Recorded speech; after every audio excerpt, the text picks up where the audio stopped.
नमस्कार विद्यार्थी मित्रांनो, ज्या विद्यार्थ्यांचं ITI इलेक्ट्रिशियन किंवा वायरमॅन झालेला आहे त्यांच्यासाठी हा व्हिडिओ अत्यंत महत्त्वाचा आहे। तर सध्या महाराष्ट्रामध्ये महावितरण, महापारेषण आणि महानिर्मितीमध्ये जागा निघालेल्या आहेत। त्या परीक्षा IBPS पॅटर्न नुसार होणार आहेत। IBPS पॅटर्न नुसार परीक्षेमध्ये कसे क्वेश्चन येतात ते आपण या व्हिडिओमधनं बघणार आहोत। आजचा टॉपिक आहे अल्टरनेटिंग करंट। हा अल्टरनेटिंग करंटचा टॉपिक आपण डिटेलमध्ये पहिल्यांदा स्टडी करूया। हा टॉपिक स्टडी करत करत IBPS पॅटर्न नुसार याच्यावरती प्रश्न कसे विचारले जातात ते पण आपण बघूया। तर चला विद्यार्थी मित्रांनो, आजच्या टॉपिकला आपण स्टार्ट करूया। अल्टरनेटिंग करंट, ठीक आहे। अल्टरनेटिंग करंट म्हटल्यानंतर सगळ्यात पहिल्यांदा तुम्हाला याचा सिम्बॉल माहिती पाहिजे, ठीक आहे। अल्टरनेटिंग, ठीक आहे। अल्टरनेटिंगचं सगळ्यात पहिल्यांदा तुम्हाला सिम्बॉल आणि त्याचा मीनिंग माहित पाहिजे। मीनिंग म्हणजे काय? अल्टरनेट म्हणतो आपण, ठीक आहे। अल्टरनेट म्हणजे इलेक्ट्रिसिटी जनरेट करणे, ठीक आहे, एका नंतर एक। म्हणजेच काय? अल्टरनेटिंगचा सिम्बॉल जो आहे जर असं लिहिलेलं असेल सर्किट मध्ये, ठीक आहे, तर आपण याला कुठलं अल्टरनेटिंग करंट म्हणजे AC करंट आहे असं आपण ओळखता येते या सिम्बॉल वरून, ठीक आहे। आता अल्टरनेटिंग म्हणल्यानंतर तुम्हाला लगेच लक्षात यायला पाहिजे की अल्टरनेटिंग म्हणजे पॉझिटिव्ह हाफ सायकल आणि निगेटिव्ह हाफ सायकल, म्हणजे positive half cycle, negative half cycle, positive half cycle, negative half cycle, positive half cycle, negative half cycle, असे नंबर ऑफ जे त्याला आपण सायकल्स जनरेट होतात, ठीक आहे, त्याला आपण काय म्हणतो? अल्टरनेटिंग करंट, AC क्वांटिटी, ठीक आहे, अल्टरनेटिंग करंट हे आहे। आणि DC म्हणजे काय? Direct current. DC मध्ये मॅग्निट्यूड जो आहे तो चेंज होत नाही। DC चा मॅग्निट्यूड चेंज होतो का? होत नाही। आणि AC चा जो मॅग्निट्यूड जो आहे म्हणजे त्याचा मॅग्निट्यूड आणि त्याची जे डायरेक्शन आहे म्हणजे त्याची दिशा जी आहे ती काय होते? चेंज होते। त्याला आपण अल्टरनेटिंग करंट म्हणतो, ठीक आहे। म्हणजे तुम्हाला सिम्बॉल लक्षात ठेवायचा आहे। हे सायनोसायडल वेव्हफॉर्म AC ची वेव्हफॉर्म आहे आणि DC ची वेव्हफॉर्म कशी असेल? हे DC ची वेव्हफॉर्म आहे, ठीक आहे। डायरेक्ट करंटची वेव्हफॉर्म आपल्याला कॉन्स्टंट आउटपुट DC व्होल्टेज मिळते, त्याला आपण डायरेक्ट करंट म्हणतो। तर हे झाले दोन। त्याच्यानंतर आता हे झालं अल्टरनेटिंग करंट। त्याच्यानंतर तुम्हाला फ्रिक्वेन्सी म्हणजे काय हे माहिती पाहिजे। फ्रिक्वेन्सी म्हणजे काय? आता सध्या आपल्या भारतामध्ये किती फ्रिक्वेन्सी आहे? 50 हर्ट्झ स्टँडर्ड फ्रिक्वेन्सी आहे। भारतामध्ये 50 हर्ट्झ स्टँडर्ड फ्रिक्वेन्सी आहे, ठीक आहे। तेच जर आपण काही देशामध्ये, ठीक आहे, आपल्या जगामध्ये काही देशाची जी फ्रिक्वेन्सी आहे, काही देशाची 60 हर्ट्झ आहे, 60 हर्ट्झ, आणि आपल्या भारताची किती आहे? 50 हर्ट्झ, राईट। जे अदर कंट्रीज आहेत काही त्याची 60 हर्ट्झ आहे। म्हणजे तिथं जे अदर कंट्रीमध्ये जर समजा आपल्याला एखादा फॅन तयार करायचा असेल आणि त्या ठिकाणी फॅन तयार करून तो तिथं सेल विकायचा असेल त्या ठिकाणी दुसऱ्या देशामध्ये, तर तुम्हाला तो फॅन 60 हर्ट्झ फ्रिक्वेन्सी कन्सिडर करून डिझाईन करावं लागेल, ठीक आहे। किंवा आपल्या भारतामध्ये जे इक्विपमेंट डिझाईन केल्या जातात, फॅन असेल, ट्यूब असेल, ठीक आहे, त्याच्यानंतर बल्ब असेल, काही कुठले इलेक्ट्रिकल इक्विपमेंट, तर किती फ्रिक्वेन्सी कन्सिडर करून ते मॅन्युफॅक्चर किंवा डिझाईन करतात, कंपनीमध्ये तयार करतात? 50 हर्ट्झ फ्रिक्वेन्सी कन्सिडर करूनच ते तयार करतात।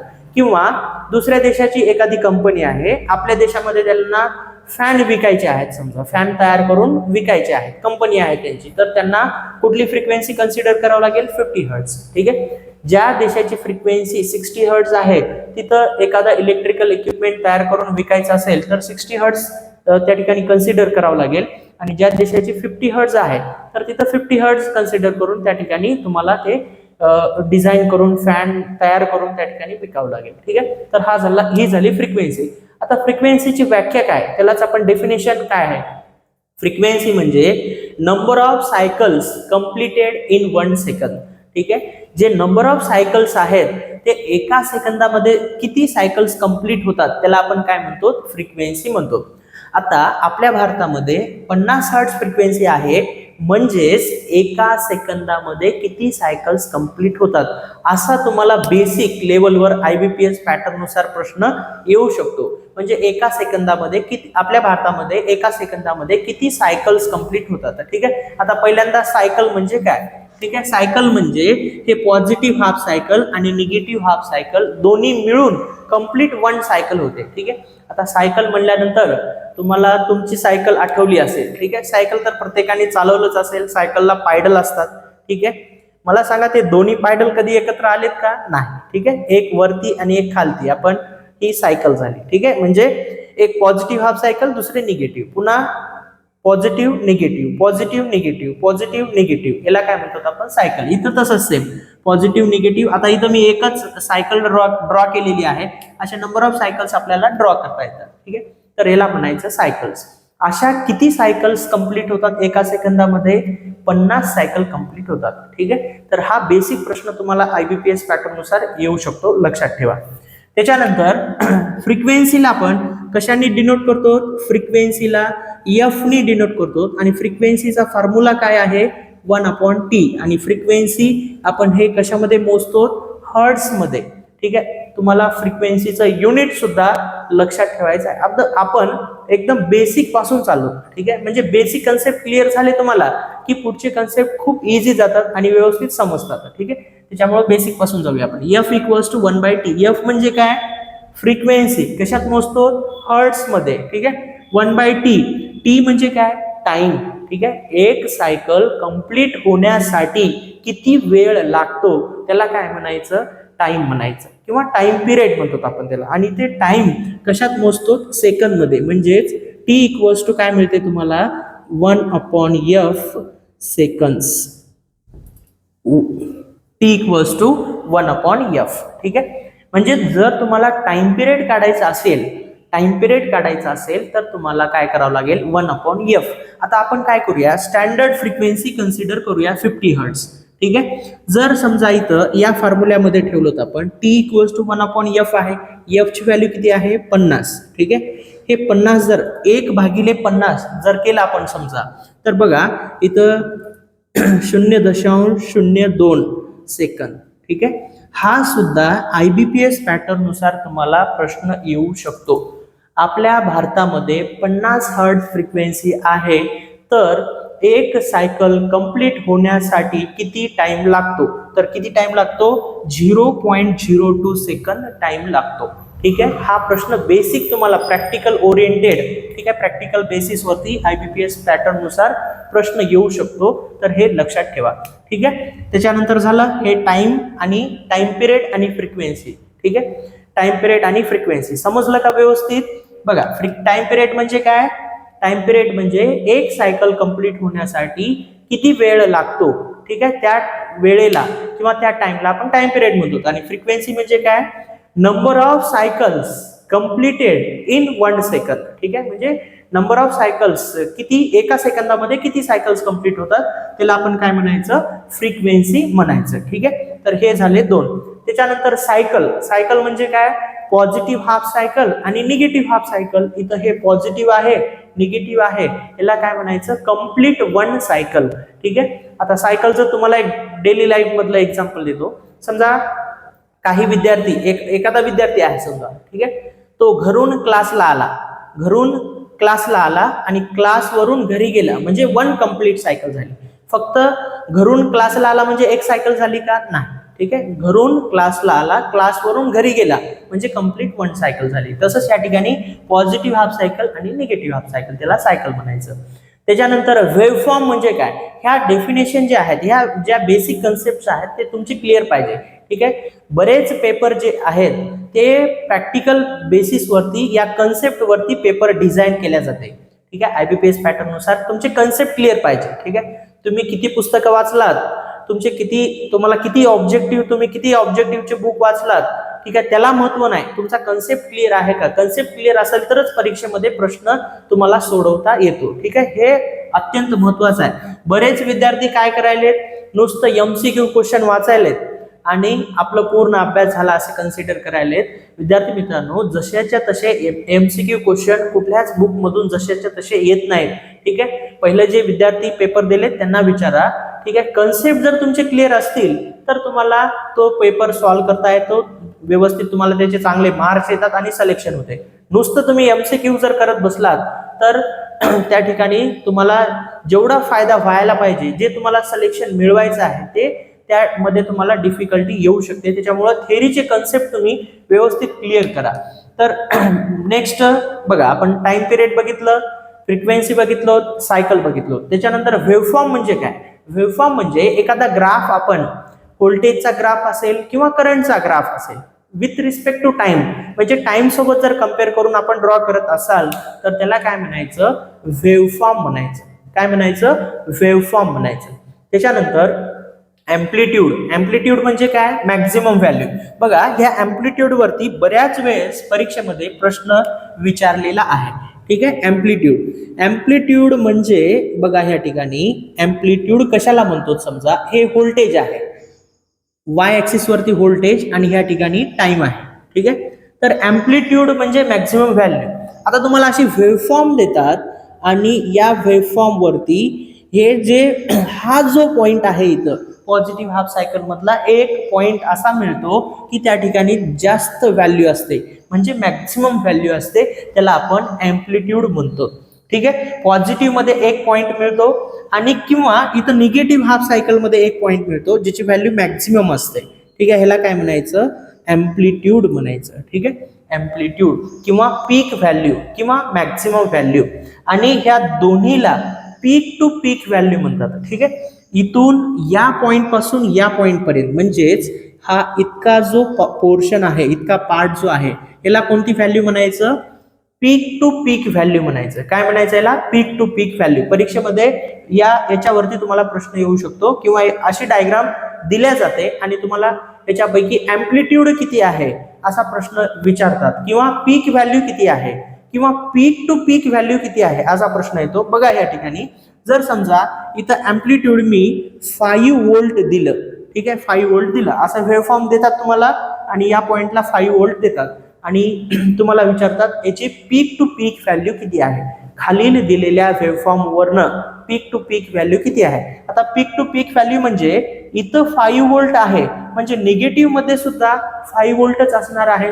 मग पीक टू पीक व्हॅल्यू काढायचा असेल तर काय करावं लागेल तुम्हाला, 2 × VM, म्हणजे हे व्हॅल्यू कशाची आहे, VM ची आहे, मॅक्झिमम व्हॅल्यू, कारण एवढा पोर्शन हा मॅक्झिमम व्हॅल्यू आहे, अँप्लिट्यूड आहे, म्हणजेच 2 गुणिले काय करावं लागेल, 5 करावं लागेल. ठीक आहे, म्हणजे 10 व्होल्ट जे आहे हे कशाची व्हॅल्यू आहे, 10 volt peak to peak value. आणि जर परीक्षेमध्ये तुम्हाला फक्त मॅक्झिमम व्हॅल्यूचा जर प्रश्न आला समजा, मॅक्झिमम व्हॅल्यूचा, तर फक्त 5 व्होल्ट. ठीक आहे, तर असे वेव्हफॉर्म देतात आणि खाली वेगवेगळे ऑप्शन देतात IBPS पॅटर्न नुसार. तर हे तुम्हाला व्यवस्थित सोडवता यायला पाहिजे. हे तुमचा कन्सेप्ट क्लिअर असेल तर हा प्रश्न तुम्हाला सोडवता येतो आणि त्याचे मार्क्स तुम्हाला मिळवता येतात. ठीक आहे, हे 2 प्रश्न ह्या अँप्लिट्यूड वरती येण्याची दाट शक्यता आहे. ठीक आहे, तर हे दोन्ही कन्सेप्ट व्यवस्थित समजून घ्या आणि व्यवस्थित लक्षात ठेवा. ठीक आहे, मग त्याच्यानंतर आपल्याला नेक्स्ट व्हॅल्यू बघायची आहे, इन्स्टंटेनियस व्हॅल्यू. ठीक आहे, इन्स्टंटेनियस व्हॅल्यू म्हणजे ज्या पर्टिक्युलर इन्स्टंटला व्हॅल्यू मोजतो आपण त्या व्हॅल्यूला इन्स्टंटेनियस व्हॅल्यू म्हणतात. ठीक आहे, तर इन्स्टंटेनियस व्हॅल्यू म्हणजे बघा आपण एक वेव्हफॉर्म ड्रॉ करूया. ठीक आहे, वेव्हफॉर्म ड्रॉ केल्यानंतर त्या वेव्हफॉर्म वरनं आपण समजून घेऊया. त्या ठिकाणी हे अल्टरनेटिंग वेव्हफॉर्म आहे, अल्टरनेटिंग सायकल. ठीक आहे, आता ह्या ठिकाणी आपण करंट घेतलं समजा वाय ऍक्सिस वरती आणि एक्स ऍक्सिस वरती आपण टाइम घेतलो, तर ह्याच्यामध्ये इन्स्टंट, आता आपण ह्याच्यामध्ये टोटल 5 इन्स्टंट कन्सिडर करूया. ठीक आहे, इथं हे 0, पाय आणि 2π. ठीक आहे, हा T1 इन्स्टंट, हा T2 इन्स्टंट, हा T3, T4 आणि इथला इन्स्टंट T5. ठीक आहे, असे तुम्ही या पॉझिटिव्ह हाफ सायकल मध्ये कितीही इन्स्टंट तुम्ही कन्सिडर करू शकता. ठीक आहे, 5 करू शकता, 10 करू शकता, 50 करू शकता, 100 करू शकता, 1000 करू शकता, कितीही इन्स्टंट, आणि त्याला तुम्ही नावं देऊ शकता, T1, T2, T3, T4, T5, T6, असे कितीही नावं आपल्याला देता येतात. ठीक आहे, तर हे झालं इन्स्टंट. आता ज्या इन्स्टंटला तुम्ही व्हॅल्यू मोजणार आहात, T1 इन्स्टंटला तुम्ही व्हॅल्यू मोजला तरी इथं येईल. समजा इथं आता करंट आहे, इथं 1 ampere, 2 ampere, 3 ampere, 4 ampere, 5 ampere असं या वाय ऍक्सिस वरती करंट दिलेले आहेत. ठीक आहे, म्हणजे T1 इन्स्टंटला तुम्हाला करंट वेगळा मिळेल, T2 इन्स्टंटला वेगळा मिळेल, T3 इन्स्टंटला वेगळा मिळेल. म्हणजे इथपर्यंत करंट इन्क्रीज होत जाईल, पुन्हा डिक्रीज होत जाईल, म्हणजे इथपर्यंत करंट वाढत जाईल, पुन्हा कमी होत जाईल. ठीक आहे, तर या जे काही आपण करंट मोजतो किंवा या ठिकाणी व्होल्टेज असेल तर व्होल्टेज मोजतो, त्या पर्टिक्युलर इन्स्टंटला जे तुम्ही व्होल्टेज मोजा किंवा करंट मोजा त्याला आपण इन्स्टंटेनियस व्हॅल्यू म्हणतो. ठीक आहे, तर याच्यावरती तुम्हाला असा प्रश्न येतो आणि काही तुम्हाला व्हॅल्यू दिल्या जातात इथं, तर T2 इन्स्टंटला किती करंट आहे, खालील वेव्हफॉर्म वरनं खालील दिलेल्या वेव्हफॉर्म वरनं T2 इन्स्टंटला किती करंट आहे असं तुम्हाला प्रश्न येतो परीक्षेमध्ये. वेव्हफॉर्म देतात आणि तिथं तुम्हाला करंट देतात, मग तुम्हाला ऑप्शन वेगवेगळे देतात, तर तुम्हाला ह्या ग्राफ वरनं तुम्हाला कॅल्क्युलेट करता यायला पाहिजे. ठीक आहे, हे T1 इन्स्टंट इथं जॉईन करायचा, T2 इथं करायचा, T3 इथं करायचा, मग त्याच्यावरनं किती एम्पियर करंट आहे हे फाइंड आउट करायचं, शोधून काढायचं आणि ते ऑप्शन मध्ये शोधायचं आणि त्या ठिकाणी जे करेक्ट ऑप्शन आहे त्याला क्लिक करायचं. ठीक आहे, तर हे झालं इन्स्टंटेनियस व्हॅल्यू.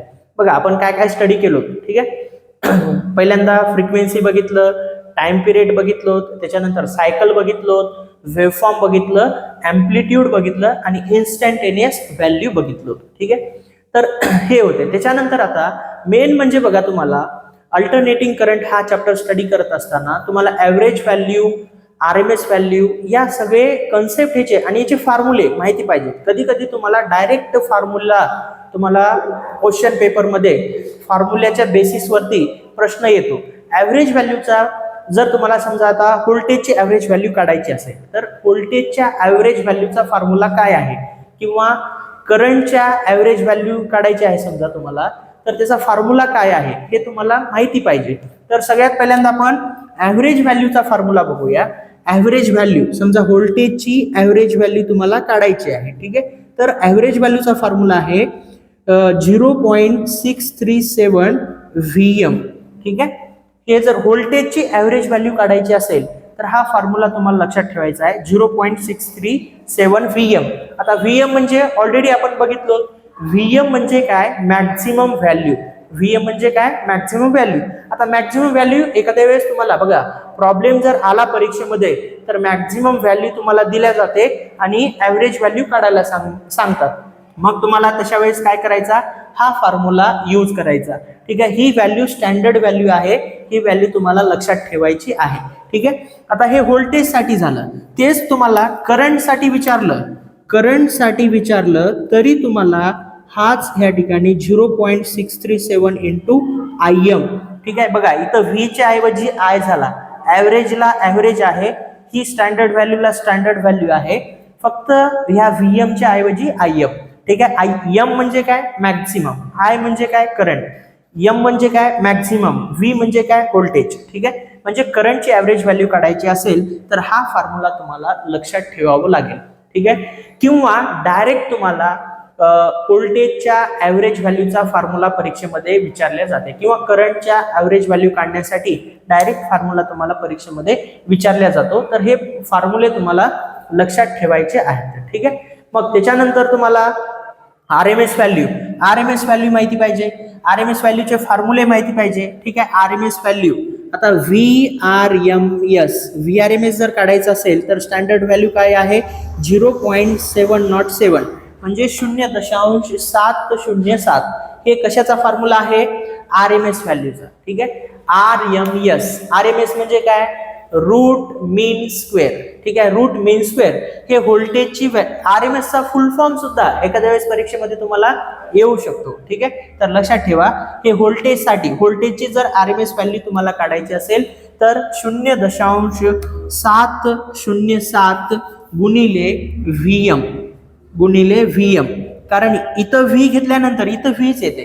ठीक आहे, तर पुन्हा VM म्हणजे काय, M म्हणजे मॅक्झिमम, V म्हणजे व्होल्टेज. म्हणजे मॅक्झिमम व्हॅल्यू इथं जर ठेवलं तर आपण एखाद्या वेळेस परीक्षेमध्ये तुम्हाला मॅक्झिमम व्हॅल्यू दिल्या जाते. ठीक आहे, मॅक्झिमम व्हॅल्यू दिली, मग ह्या VRMSच्या फॉर्म्युल्यामध्ये ही मॅक्झिमम व्हॅल्यू ठेवायची आणि कॅल्क्युलेट करायचं. ठीक आहे, आन्सर तुम्हाला येते. मग जे ऑप्शन मध्ये तुम्हाला शोधायचं करेक्ट आन्सर कोणतं आलेलं आहे, ऑप्शन मध्ये जे आन्सर आले त्याच्यावरती क्लिक करायचं. ठीक आहे, हे व्होल्टेजची RMS व्हॅल्यू झाली.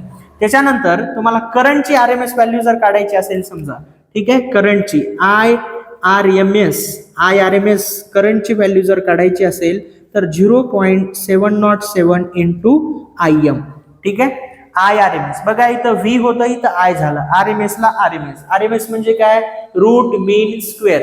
ठीक आहे, RMS म्हणजे रूट मीन स्क्वेअर. त्याच्यानंतर ह्या ठिकाणी हे 0.707 जशाच तसं इथं VM च्या ऐवजी IM, याला झालं RMS व्हॅल्यू आणि VRMS व्हॅल्यू. जर ह्याच्यावरती तुम्हाला प्रॉब्लेम आला तरी सॉल्व्ह करता यायला पाहिजे, किंवा फॉर्म्युला बेसिस क्वेश्चन आला तरी तुम्हाला हे सॉल्व्ह करता यायला पाहिजे. ठीक आहे. मग त्याच्यानंतर आहे फॉर्म फॅक्टर. ठीक आहे. आता फॉर्म फॅक्टर अतिशय महत्वाचा आहे. फॉर्म फॅक्टरची तुम्हाला स्टँडर्ड व्हॅल्यू माहिती पाहिजे. फॉर्म फॅक्टरची स्टँडर्ड व्हॅल्यू. फॉर्म फॅक्टरचा फॉर्म्युला काय आहे? RMS value upon average value, म्हणजे RMS व्हॅल्यू भागिले ॲव्हरेज व्हॅल्यू. आता आपण RMS व्हॅल्यू बी बघितलो आणि ॲव्हरेज व्हॅल्यू बघितलो. ठीक आहे. फॉर्म फॅक्टरचा फॉर्म्युला RMS व्हॅल्यू भागिले ॲव्हरेज व्हॅल्यू. RMS व्हॅल्यू किती आहे? 0.707 इंटू VM आहे. आणि ॲव्हरेज व्हॅल्यू किती आहे? ॲव्हरेज व्हॅल्यू आहे 0.637 इंटू VM. ठीक आहे. 0.637 इंटू VM. ठीक आहे. म्हणजे हे मॅक्सिमम व्होल्टेज आणि मॅक्सिमम व्होल्टेज काय होऊन जाईल रे? कॅन्सल होऊन जाईल. ठीक आहे. मग काय शिल्लक राहिलं? 0.707 भागिले 0.637. ठीक आहे. हे जर तुम्ही केलात कॅल्क्युलेशन तर ह्याची स्टँडर्ड व्हॅल्यू येते 1.1. ठीक आहे. मग तुम्हाला ह्या ठिकाणी सायनोसायडल वेव्हफॉर्म साठी फॉर्म फॅक्टर किती असतो? 1.11 ही स्टँडर्ड व्हॅल्यू लक्षात ठेवायचं. याच्यावरती तुम्हाला IBPS पॅटर्न नुसार डायरेक्ट प्रश्न परीक्षेमध्ये येऊ शकतो की सायनोसायडल वेव्हफॉर्मचा फॉर्म फॅक्टर किती असतो? तर किती असतो? 1.11. ठीक आहे. मग त्याच्यानंतर क्रेस्ट फॅक्टर. क्रेस्ट फॅक्टरची डेफिनेशन काय? क्रेस्ट फॅक्टरची व्याख्या काय? Maximum value upon RMS value. ठीक आहे. म्हणजेच काय करायचं तुम्हाला इथं? VM क्रेस्ट फॅक्टर जर तुम्हाला काढायचं असेल आणि क्रेस्ट फॅक्टरवर जर तुम्हाला क्वेश्चन आला समजा, तर काय करायचं? क्रेस्ट फॅक्टर VM भागिले RMS व्हॅल्यू. RMS व्हॅल्यू काय आहे मग? 0.7 इंटू VM. पुन्हा हे VM काय होऊन जाईल? कॅन्सल होईल. इथं VM कॅन्सल झालं म्हणजे काय नाही, म्हणजे किती असेल? 1 असेल. 1 भागिले 0.707 केला तर तुम्हाला व्हॅल्यू येते 1.414. हे कशाची व्हॅल्यू आहे? क्रेस्ट फॅक्टरची आहे. 1.414 ही कशाची व्हॅल्यू आहे? क्रेस्ट फॅक्टरची व्हॅल्यू आहे.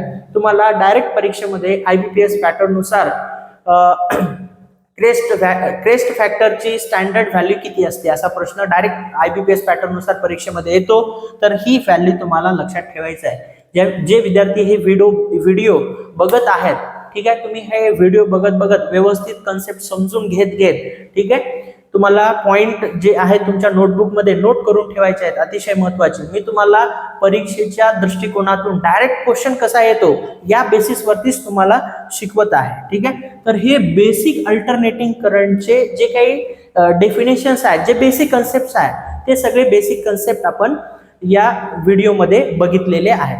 तर विद्यार्थी मित्रांनो, हा टॉपिक होता अल्टरनेटिंग करंट. याच्यामध्ये तुम्हाला टोटल आपण जे बेसिक कन्सेप्ट आहेत, फ्रिक्वेन्सी आहे, टाइम पिरियड आहे, त्याच्यानंतर तुम्हाला RMS value, average value, amplitude, त्याच्यानंतर instantaneous value, crest factor, form factor, ह्या सगळ्या डेफिनेशन्स आपण बघितलेल्या आहेत.